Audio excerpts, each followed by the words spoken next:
Hi అండి. Part 2లో వచ్చేసి నేను హ్యాండ్ కటింగ్ చూపిస్తున్నాను. దానికంటే ముందు మనము ఇలా షోల్డర్ని కొలుచుకోవాలి. ఈవెన్గా నీట్గా కొంచెం కొంచెంగా చూడండి. 11 ఇంచెస్ వచ్చింది.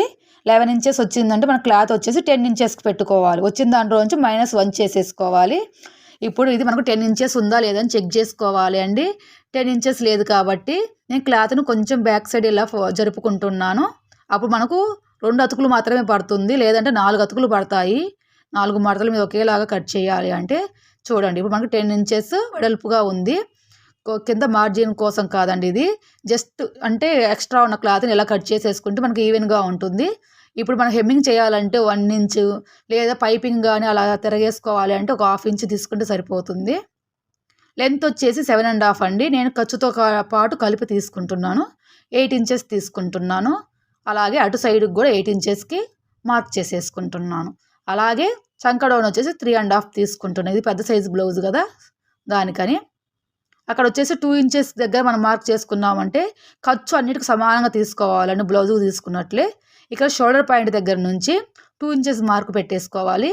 ఇక్కడ లైన్ గీయడం మర్చిపోయాను, సో అందుకని మళ్ళీ లైన్ డ్రా చేస్తున్నాను ఇలా. ఇప్పుడు వచ్చేసి హ్యాండ్ లూజ్ తీసుకుంటున్నాను. హ్యాండ్ లూజ్ వచ్చేసి నాకు 6.5 వచ్చింది. ఆ 6.5ని ఇక్కడ మార్క్ చేసుకోవాలి. అలాగే మార్జిన్ కోసం 2 ఇంచెస్ రెండింటిని ఇలా కలిపేసి లైన్ డ్రా చేసుకోవాలి. ఇక 2 ఇంచెస్ దగ్గర నుంచి వీడియోలో చూపిస్తున్న విధంగా కొంచెం కొంచెం డౌన్ చేస్తూ ఇలా ఫిట్టింగ్ పాయింట్ ఎక్కడ ఉందో అక్కడికి ఇలా స్ట్రైట్గా పోవాలండి. ఇప్పుడు ఎలా అయితే డ్రా చేసుకున్నాం అలా మొత్తం కట్ చేసేసుకోవాలి. మిడిల్ పాయింట్ దగ్గర ఒకటి అక్కించుకోవాలి, ఫిట్టింగ్ పాయింట్ దగ్గర ఒకటి అక్కించేసుకోవాలి. ఇక మనకు జాయింట్ పడుతుంది కదా, కోరాస్ సైడ్ ఇలా వీడియోలో చూస్తున్నాగా పెట్టుకొని ఒక 1/2 ఇంచ్ ఇట్లా లోపలికి వదిలేసేసుకొని చుట్టూరా కట్ చేసుకోవాలి.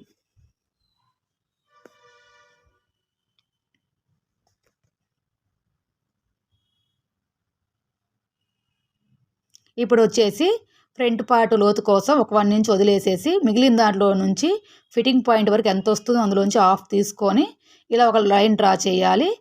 దీని పొడవు వచ్చేసి 3/4 ఇంచ్ ఉండాలి ఎవరికైనా కానీ.